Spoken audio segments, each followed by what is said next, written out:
My husband walked through the door with a radiant smile, fresh from his so-called exhausting work trip. That smile vanished the instant I asked a simple question about the second airline ticket he thought I would never find. The room froze as I watched the color drain from the face of the man I had loved for 8 years. It was the moment I realized he had used $45,000 of our savings to fund his affair while I suffered alone. My name is Elena, and I stood like a statue in the center of our living room, watching the private elevator doors slide open. Caleb stepped into our Chicago penthouse, bringing with him a gust of air that did not smell like the rugged pine forests of Montana as he had claimed. Instead, he carried the distinct, cloying scent of expensive coconut sunscreen and the lingering salt of an ocean breeze, layered beneath a heavy dose of duty-free cologne. He dropped his leather weekender bag on the floor with a theatrical sigh, the sound echoing against the high ceilings of the home we had built together. He immediately launched into his performance of the exhausted, devoted husband. He crossed the room in 3 long strides and pulled me into a hug that felt too tight, too desperate. He buried his face in my neck, groaning about sleeping on the hard ground and the utter lack of amenities at the survival camp. He spoke of freezing nights in a sleeping bag and eating dehydrated rations. But as he pulled back to look at me, the late afternoon sun caught the skin of his wrist. I looked down. There, stark against his bronzed skin, was a pale white strip where his luxury watch usually sat. It was a tan line, not the uneven burn of a hiker moving through dappled forest light, but the seamless, deep bronze that only comes from lying motionless on a beach lounger for hours under a tropical sun. I did not pull away. I did not scream. I maintained a composure so flat and terrifying that it felt like I was watching myself from the ceiling. I walked over to the bar cart and poured him a glass of vintage red wine, the liquid swirling dark and blood-colored in the crystal. I handed it to him with a small, tight smile, inviting him to continue his fiction.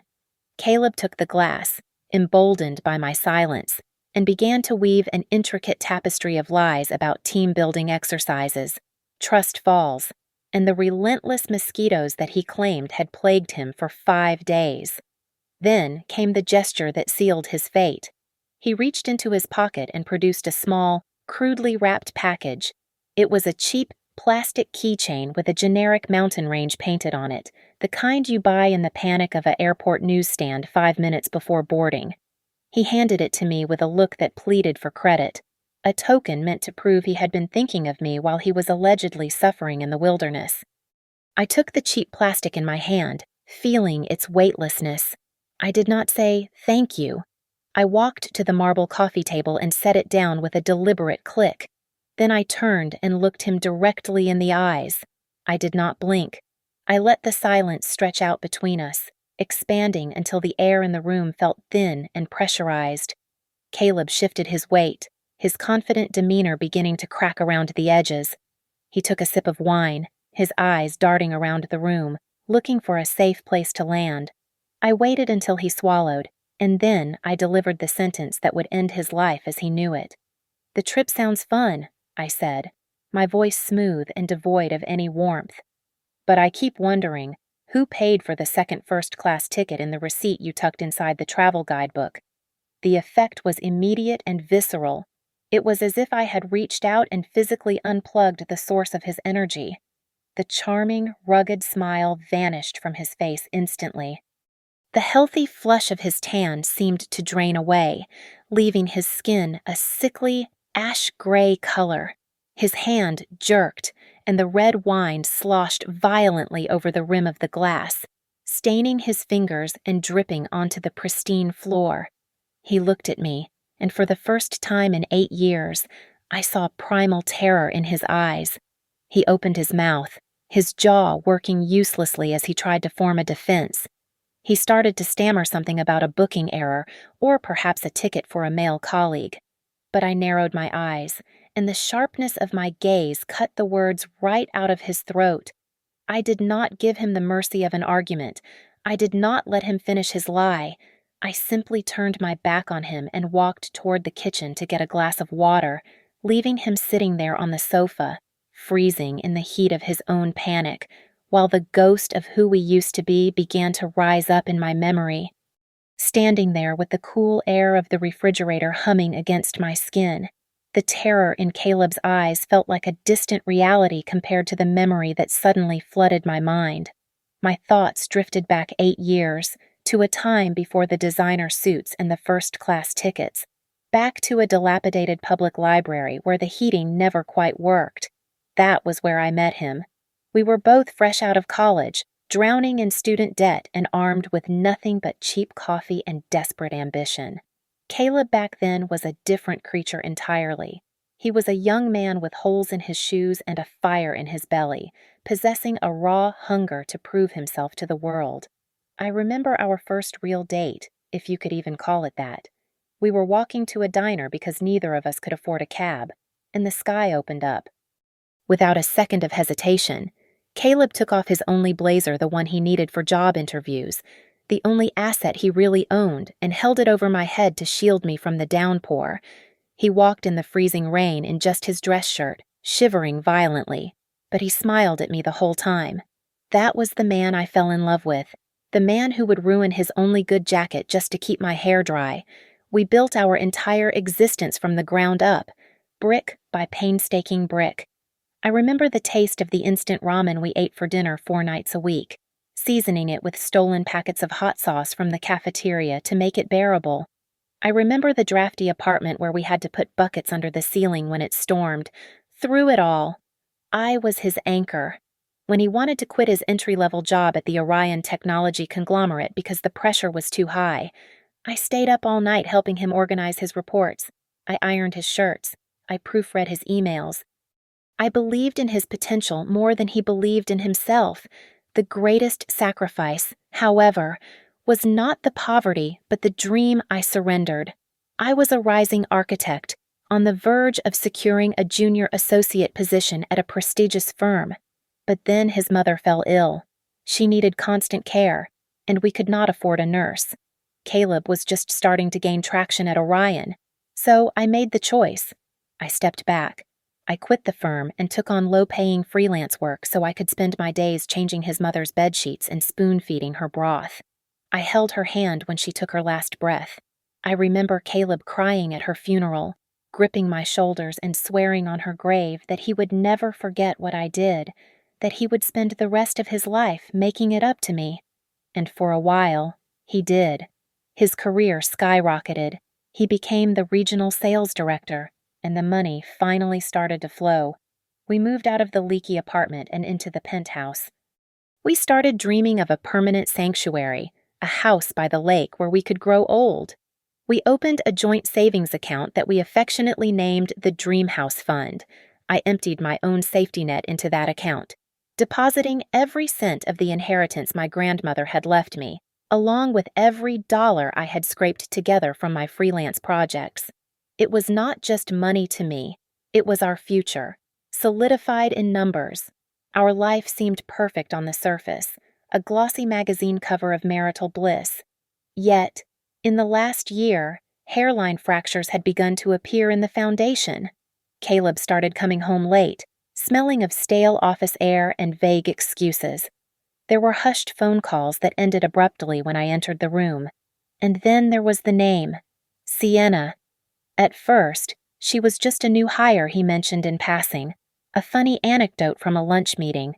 But soon, her name appeared in his stories with alarming frequency. Sienna had a great idea. Sienna was so quick to learn. Sienna needed help with a presentation. I shoved the suspicion down deep, burying it under 8 years of history. I told myself I was being paranoid, that a man who had shivered in the rain for me would never betray me. I silenced the screaming intuition in my gut, choosing instead to trust the husband I thought I knew, blinding myself to the slow, agonizing transformation of my partner into a stranger, Sienna Vance. That was the name that started creeping into our lives like a slow-acting poison. She was the new intern at Orion, a 22-year-old firecracker with endless energy and a smile that seemed to dazzle everyone in the office. But she was not just an intern. She was the daughter of one of the firm's most critical partners, and Caleb had been personally assigned to mentor her. It seemed innocent enough on paper, but I began to notice a shift in Caleb that was as subtle as a change in the wind before a storm. The man who used to mock vanity suddenly became obsessed with his reflection. It started with the gym membership. Caleb began waking up at 4 in the morning to lift weights, sculpting his body with a desperation I had never seen in him before. Then came the teeth-whitening sessions that left his smile blindingly artificial. He started upgrading his wardrobe, trading his practical off-the-rack shirts for bespoke Italian suits that cost $3,000 apiece. When I asked about the expense, he dismissed me, claiming he needed to look the part of a successful director, even though he had previously called such luxury wasteful. Alongside the physical transformation came a new, cruel, critical edge directed entirely at me. He began picking apart the woman he had claimed to love for 8 years. He criticized the way I dressed, telling me my style was too conservative and lacked flair. He told me my laugh was too loud at dinner parties, making him feel embarrassed in front of his colleagues. Most hurtful of all, he attacked the very sacrifices I was making for our future. He called me cheap and miserly for buying generic groceries to save for our dream house fund, acting as if my frugality was a personal insult to his new status rather than a team effort to build our life. The space between us filled with secrets. His phone, which used to lie carelessly on the coffee table, became a fortress. He changed his 6-digit passcode to something I could not guess, and whenever we sat down for dinner, he placed the device face down on the tablecloth. If a notification chimed, his eyes would dart to it with a panic he tried to disguise as annoyance. His business trips became more frequent, and the explanations for his late nights became vaguer, filled with holes that I was too afraid to poke. Then came the ultimate deception. 3 months ago, Caleb came home and announced he had to attend a mandatory survival training course for senior leadership. He described a rugged, isolated reserve deep in the mountains of Montana. He painted a picture of a place cut off from civilization, a true test of endurance with absolutely no cell service and no internet access. It was the perfect cover story. I played the role of the supportive wife to perfection. I spent the night before his departure helping him pack, completely blind to the farce. I folded heavy thermal underwear and thick wool socks. I packed a pair of professional-grade hiking boots meant for scaling jagged rocks and snow. I even went out and bought industrial-strength insect repellent, worried that he would be eaten alive by mosquitoes. I packed that bag with love and concern, ensuring he had everything he needed to survive the elements. On the morning he left, the tension was palpable.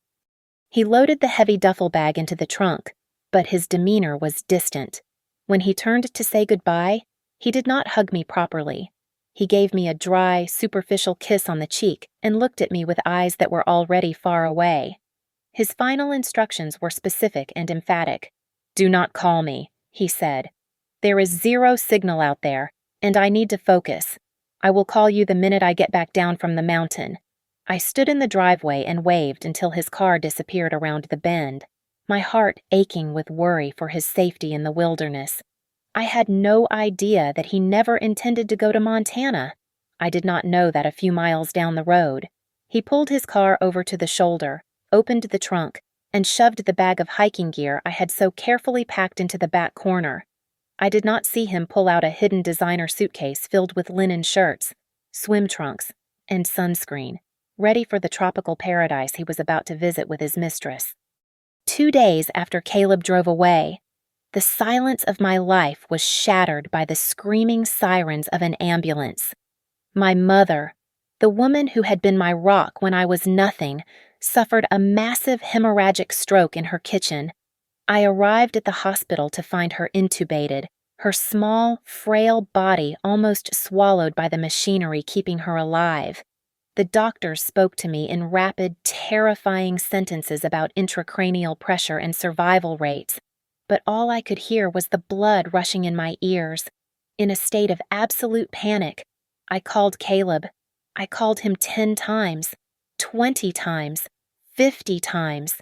I sent hundreds of text messages, my fingers trembling so hard I could barely hit the keys. Please, Caleb, Mom is dying. Please, find a signal. I need you. Please pick up. Each call went straight to voicemail, his cheerful recorded greeting mocking me with its promise of a callback that would never come. I clung to the desperate hope that maybe, just maybe, he would hike to a higher elevation and his phone would ping with my distress signal. I needed my husband. I needed the man who had promised to protect me. I spent the next 48 hours sitting on a hard plastic chair in a freezing hospital hallway, completely alone.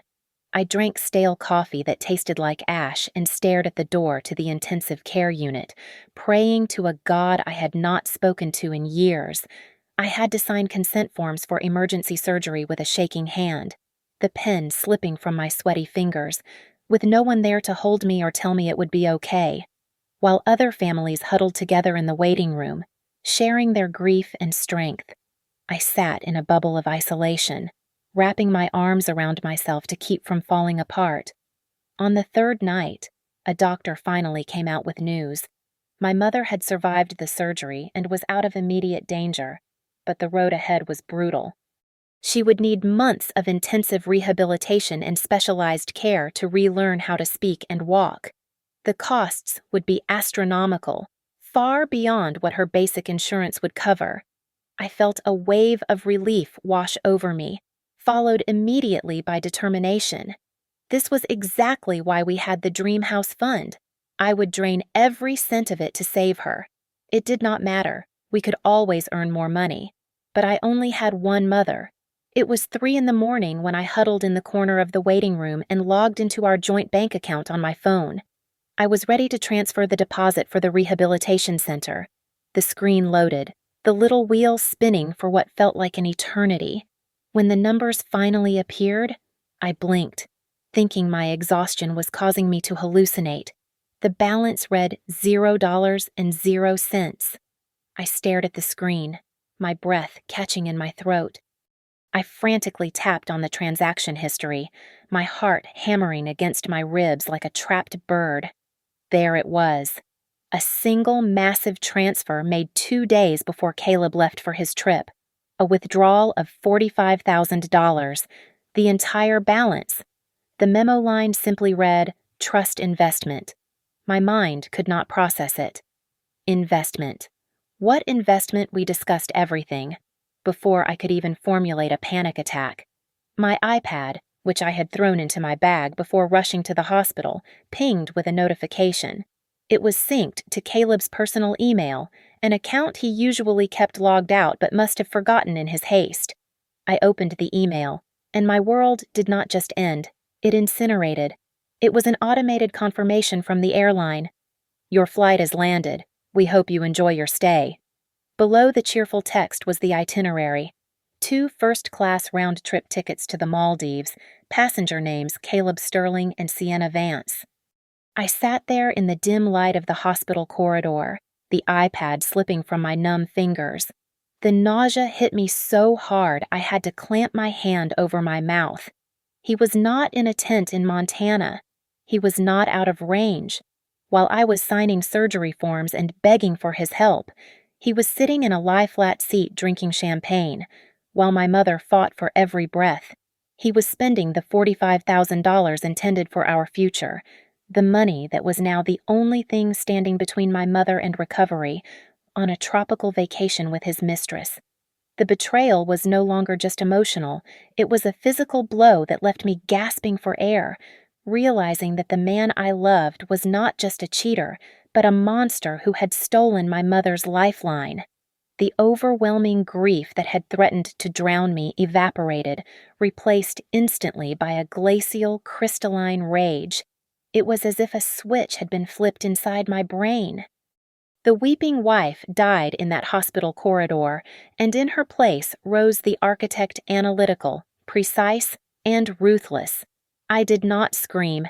I did not throw the iPad. Instead, I sat up straight, wiped my eyes, and began to dismantle Caleb's life with the same meticulous attention to detail I used to design skyscrapers. My first move was financial. I used the last of my personal emergency cash to hire a digital forensic investigator, a specialist in tracing hidden assets. Within 3 hours, he had followed the paper trail of the $45,000. It had not gone into any trust fund or stock portfolio. It had been wired directly into a private checking account under the name Sienna Vance. The stupidity of it was insulting. He had not even bothered to route it through a shell company. He was so arrogant he thought I would never look. Next, I turned my attention to the digital footprint he had left behind. Caleb was careful with his phone, but he was lazy with his cloud storage. He had forgotten that his iPad at home was still logged into his iCloud account. I bypassed the main photo gallery and went straight to the recently deleted folder, the graveyard where cheaters think their secrets are safe. I restored everything. The images that flooded the screen were a kaleidoscope of my humiliation. There was Caleb, shirtless and laughing, holding a flute of champagne on the deck of a private yacht. There was Sienna, wearing a white bikini that cost more than my car, lying draped across my husband's chest, her hand tangling in his hair. There were photos of their dinner plates at underwater restaurants, selfies in front of infinity pools, and snapshots of a 5-star hotel invoice that totaled $12,000 for a 4-night stay. Then I found the smoking gun. It was a screenshot of their digital boarding passes. Caleb Sterling and Sienna Vance, first class. The origin and destination were clearly marked, along with the seat numbers 1A and 1B. This was the second ticket. This was the weapon I would use to execute him. But I dug deeper. I went through his notes app and found a shared folder titled New Beginnings. It was not just a vacation, it was an exit strategy. They were browsing listings for a luxury penthouse in the city center. The down payment calculations were listed in a spreadsheet, and next to the total required was a note that made my blood turn to ice. Life insurance cash out. Elena. He was not just planning to leave me, he was planning to divorce me and cash out the policy he had taken out on my life to fund his new nest with Sienna. Finally, I found the audio files. His phone was set to automatically record calls from unsaved numbers, a habit from his sales job. One recording from a week ago stood out. It was a call to Sienna. I put on my headphones and listened to my husband's voice, clear and mocking. "Do not worry, baby," he said, laughing. "The old ball and chain is clueless. She thinks I am going to be suffering in the woods eating bark. She is too stupid to suspect a thing." I did not cry. I did not falter. I took every photo, every screenshot, every bank statement, and every audio file, and I copied them onto 3 separate encrypted hard drives. I uploaded a 4th backup to a secure cloud server. Then, I went to a professional print shop and created a dossier. I printed the photos in high-resolution color, blowing up the image of the boarding pass until every pixel of his betrayal was visible. I organized the evidence into a binder thick enough to break a table, tabbed and indexed with legal precision. I was no longer his wife. I was the prosecution, and the trial was about to begin. I knew that anger without a plan was just wasted energy, so I channeled my rage into a cold, calculated strategy. My first move was to secure an ally who had the power to crush Caleb from above. I gathered the most incriminating evidence regarding Sienna and composed an anonymous digital package for her father, Arthur Vance. He was a titan in the industry, a man known for his ruthless adherence to family values and professional reputation. I sent him the photos of his daughter drinking champagne on a Tuesday afternoon and the receipts showing she was spending a fortune on a married man's dime. I did not add any commentary. I let the time-stamped images of his spoiled daughter and my thief of a husband tell the story. Next, I walked into the office of the most expensive divorce attorney in Chicago. I did not have the money to pay his retainer up front, but once I showed him the evidence of financial fraud and the unauthorized wire transfer of $45,000 from a joint account, he took the case immediately. We filed an emergency motion to freeze any remaining assets and drafted a petition for a divorce based on adultery and financial misconduct. The paperwork was filed under seal, ready to be served the moment Caleb set foot in the city. However, I still needed immediate cash to pay for my mother's mounting medical bills. I returned to the penthouse and walked into the room Caleb called his sanctuary. I looked at his collection of luxury watches, the vintage golf clubs he polished more often than he touched me, and his limited edition gaming console. I photographed everything and listed them on high-end resale sites for quick sales, pricing them just low enough to guarantee they would be gone within 24 hours. By the end of the week, strangers had come and gone, carrying away his prized possessions, and I had a stack of cash large enough to cover the deposit for my mother's rehabilitation center. With the financial bleeding staunched, I turned my attention to the stage. I cleaned the apartment until it sparkled, erasing any trace of the chaos I had been living in. I went to the market and bought the ingredients for his favorite meal, a rich, slow-cooked beef stew. I spent the afternoon chopping vegetables and searing meat, letting the savory aroma fill the house. It was a perfect, cruel illusion. To anyone walking in, it would look like the home of a loving wife eagerly awaiting her husband's return from a grueling trip. Then came the final touch. I took the printed receipt for the first-class tickets, the one that listed both their names, and I walked over to the bookshelf. There, sitting gathering dust, was the travel guide to Montana that Caleb had bought to sell his lie but had carelessly left behind. I opened the book to a random page in the middle and tucked the receipt inside, leaving just the edge of the paper visible. I knew his habits. I knew that when he came home, he would eventually pick up that book to make sure he had his story straight about the local geography, just in case I asked questions. Before the curtain rose on the final act, I went back to the hospital. My mother was awake, her eyes weak but focused. I held her hand and whispered a promise that I was no longer the weeping girl she had seen 3 days ago. I told her that the daughter she raised was a fighter and that I was about to reclaim my life. Leaving her there, safe and paid for, gave me the strength I needed for what was to come. On the 15th day, the day of his return, I dressed with deliberate care. I put on the silk dress he had bought me for our 5th anniversary, the one he claimed was his favorite. I applied my makeup lightly, hiding the dark circles under my eyes, and sat on the velvet sofa in the living room. The house was silent except for the ticking of the clock. I sat there for 2 hours, staring at the door, rehearsing the smile I would give him. I practiced the tone of my voice, repeating the fatal question over and over in my head until it sounded casual, almost bored. I waited for the sound of the elevator, ready to welcome my husband home with a smile that would haunt him for the rest of his life. The silence that followed my question about the ticket hung heavy in the air, thick enough to choke on. Caleb blinked rapidly, his mind visibly racing to construct a defense that could withstand the weight of his guilt. He cleared his throat, shifting his weight from one foot to the other, and forced a laugh that sounded brittle and fake. "Oh, that?" he said, waving his hand dismissively as if shooing away a fly. "You mean the extra ticket stub that was actually a gift. My boss couldn't use his miles for his own vacation, so he transferred the ticket to me. It was just a weird airline glitch that printed a second boarding pass." "It means nothing. Elena, you are overthinking it." I stared at him, amazed by the audacity of his stupidity. I did not scream. Instead, I let out a short, sharp laugh that sounded more like a bark. I reached under the coffee table where I had concealed the result of my sleepless nights and pulled out the heavy, color-coded dossier. I lifted it high and slammed it down onto the glass surface with all my strength.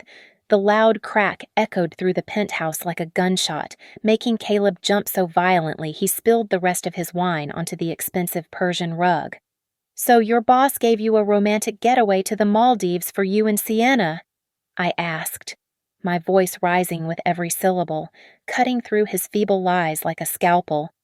"And did your boss also instruct you to drain $45,000 from the fund meant for my mother's life-saving surgery to pay for the presidential suite?"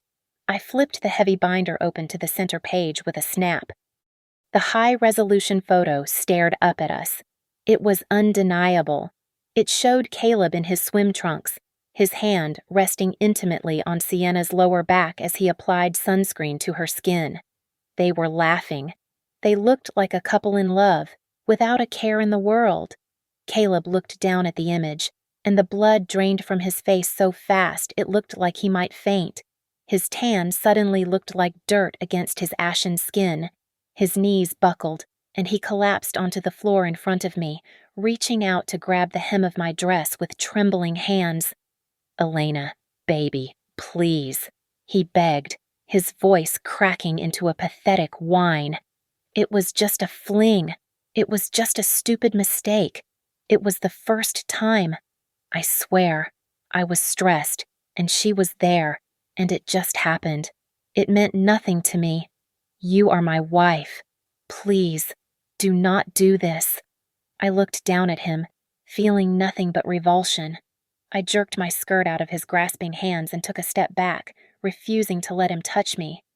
"A mistake," I repeated, my voice dropping to a whisper that was far scarier than a scream. "Let me tell you about your mistake. On Tuesday afternoon, at exactly 3 o'clock, you were checking into the resort. I know this because I have the time-stamped invoice right here. At that exact moment, I was sitting on the floor of a hospital corridor, holding my head in my hands, wondering if I had enough money to bury my mother. I pointed a shaking finger at the dossier. While you were enjoying a couple's massage with her $400 plus tip according to this receipt, I was begging a doctor to tell me my mother would wake up. While you were drinking vintage champagne, I was drinking tap water from a bathroom sink because I was too afraid to leave the waiting room." I leaned down, getting right in his face. "You did not just commit adultery. Caleb, you committed theft. You stole $45,000. You stole my mother's safety. You stole the last 8 years of my life." The begging stopped. The tears in his eyes dried up instantly, replaced by a flash of defensive anger. He stood up, dusting off his knees, his jaw tightening as he realized his groveling was not working. He decided to attack. "You know what?" he spat, his face twisting into a sneer. "Maybe if you weren't so obsessed with being a martyr, this wouldn't have happened. You are so cold. Elena, you are boring. You stopped being fun years ago. All you care about is penny pinching in that damn house. Sienna makes me feel alive. She appreciates me. You practically pushed me into her arms." Just as the venomous words left Caleb's mouth, blaming me for his betrayal, the sharp, insistent chime of the doorbell cut through his shouting. He froze, his mouth still open, confusion replacing the anger on his face. He looked at the door, then back at me, but I was already moving. I walked past him with the calm stride of a woman who knew exactly who was standing on the other side. I opened the door to reveal Arthur Vance. He was not the jovial man I had seen at company holiday parties. Today, he looked like a storm cloud compressed into a bespoke suit. Flanking him were 2 men who looked less like chauffeurs and more like granite statues in sunglasses. Caleb turned around, his face draining of color for the second time that hour. "Mr. Vance," he stammered, his voice trembling. "What are you doing here?" I leaned against the doorframe and crossed my arms. I told him, "Caleb, I sent Mr. Vance a scheduled email exactly 1 hour ago containing your location and a folder of very interesting documents. I thought he deserved to know that you have been lying to his daughter." Arthur Vance stepped into the room, forcing Caleb to retreat. "You told my daughter you were separated," Arthur boomed, his voice shaking the walls. "You told her your wife was a roommate you were in the process of divorcing. You made my daughter a homewrecker." Before Caleb could stutter out a lie, Arthur's hand moved. It was a wide, heavy swing that connected with Caleb's cheek with a sickening crack. The force of the slap spun my husband around, and he stumbled against the sofa, clutching his face. "You are done," Arthur spat, staring down at him with pure disgust. "I am pulling every contract my company has with Orion effective immediately. And do not think Sienna is getting off lightly. I have already cut her off and fired her. She is on a plane to a boarding school in Switzerland as we speak. You are poison, and I am cutting you out." As if on cue, the universe decided to deliver the second blow. Caleb's phone, which was still clutched in his hand, began to buzz violently with a succession of notifications. He looked down, his eyes widening in horror. It was not a text. It was a priority email from the CEO of Orion. I decided to narrate his demise for him. "That would be your termination notice," I said coolly, "along with the photos of your vacation. I also sent your CEO the credit card statements showing you used the corporate expense account to pay for dinners and gifts for Sienna.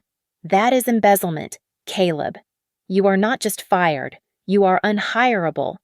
Caleb stood in the center of the living room, looking around wildly. In the span of 30 minutes, he had lost his job, his mistress, his reputation, and his standing in the industry.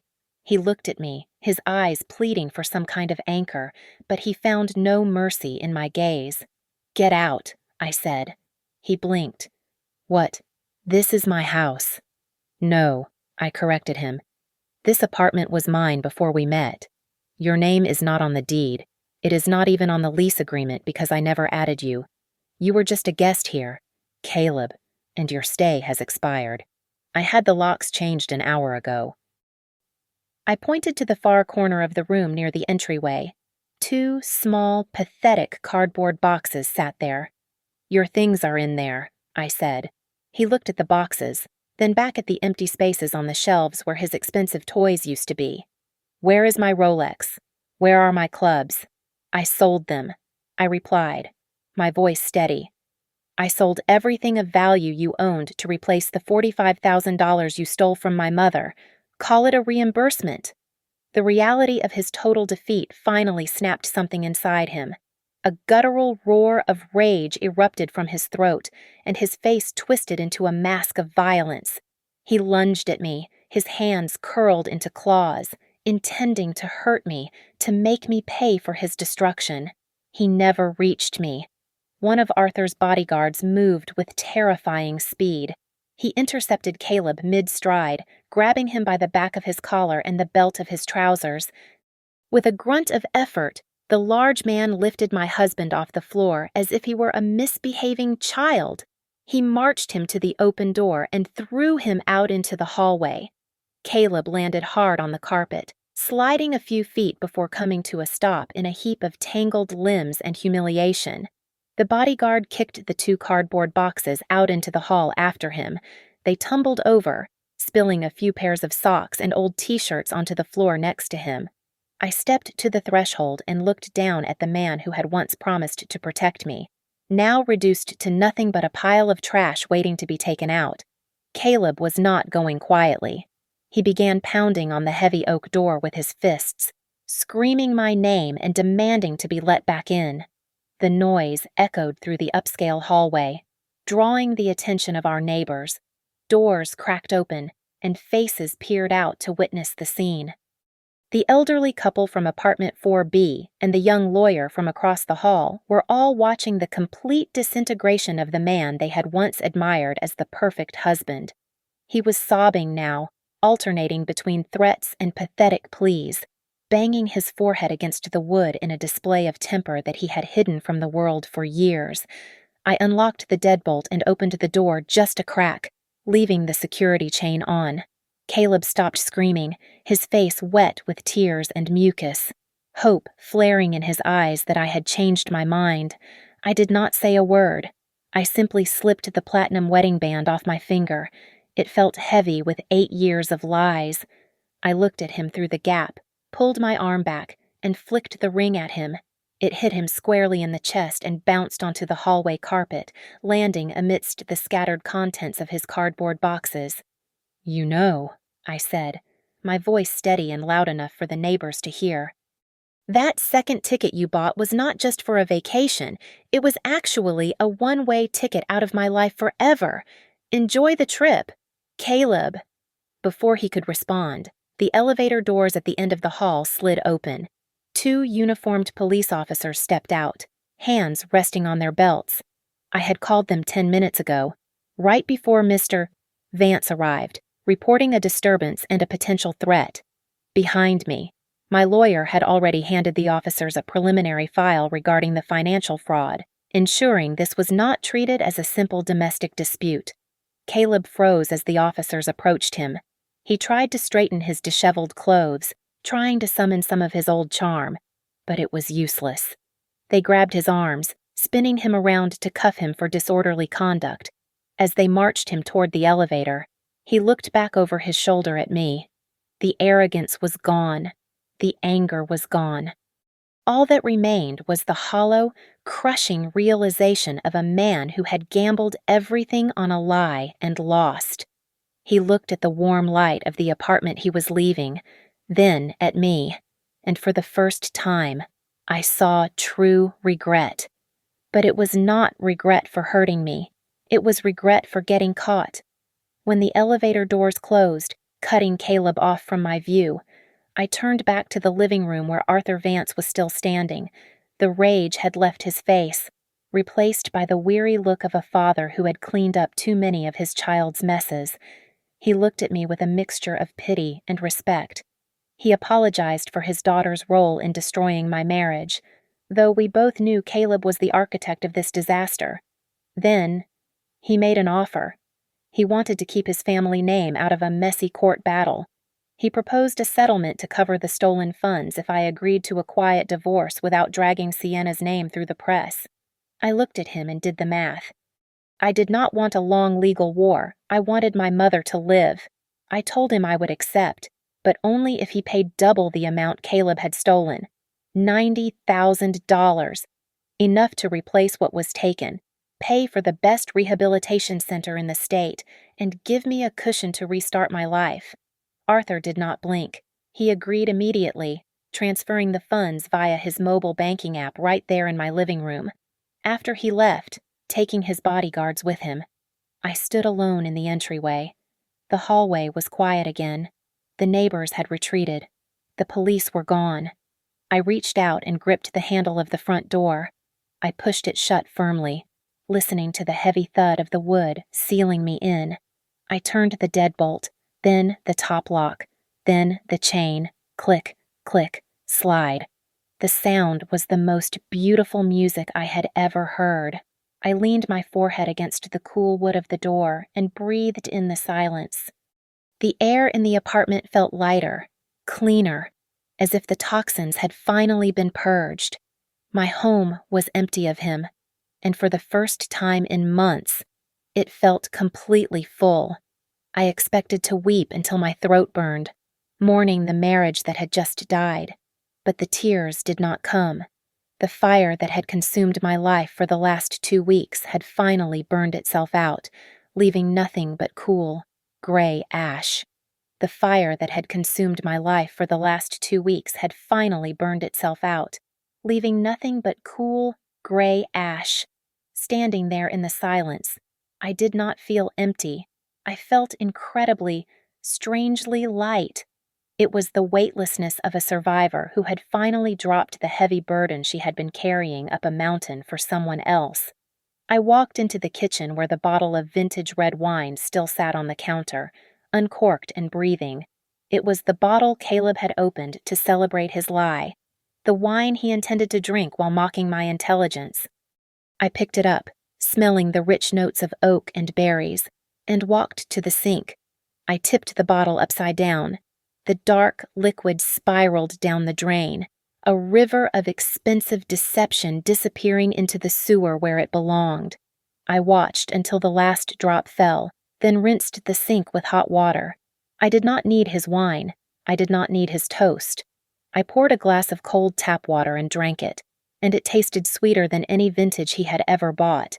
I picked up my phone, my hands steady now, and dialed the number for the hospital. The nurse put me through to my mother's room. Her voice was weak, raspy from the tube that had been down her throat, but it was there. She asked me if I was okay. Hearing that familiar warmth, the unconditional love that had never wavered, grounded me. I told her I was more than okay. I told her we were going to be fine. She was my anchor, the only reality that mattered in a world that had turned into a stage play. After hanging up, I went to the bathroom and washed my face. I looked into the mirror. The woman staring back was not the naive girl who had spent 8 years shrinking herself to fit into Caleb's shadow. She was not the wife who stayed up late worrying if she was enough or if she was too boring. The lines of stress around my eyes seemed to have smoothed out. I saw steel in my gaze, I saw a woman who had walked through a hurricane and come out the other side, battered but unbroken. I liked her. I sat down at my laptop. The browser was still open to the investigative files, but I closed them all. I opened a travel site. For 8 years, I had talked about going to Italy. I had saved brochures of Tuscany and Rome, only to put them away every year because Caleb needed a new car, or Caleb wanted to invest in stocks, or Caleb just did not feel like it. I typed in the dates. 1 adult. First class. Destination Rome. I hit the purchase button without hesitation. It cost a fraction of what he had stolen from me, but it felt like buying back my soul. I slept deeply that night, a dreamless sleep that I had not known in years. When I woke up, the morning sun was streaming through the floor-to-ceiling windows, bathing the apartment in gold. I reached for my phone out of habit, my stomach tightening with the old reflex of checking to see if he was home or who he was texting. Then I remembered. He was gone. The anxiety evaporated instantly. I stretched my limbs in the center of the king-sized bed that was finally all mine. My phone chimed with a notification from the bank. It was a deposit alert. $90,000. The transfer from Arthur Vance had cleared. It was a cold transaction, numbers on a screen, but it represented justice. It was the price of my pain and the security for my mother's future. My heart was broken. Yes, but my spirit was solvent.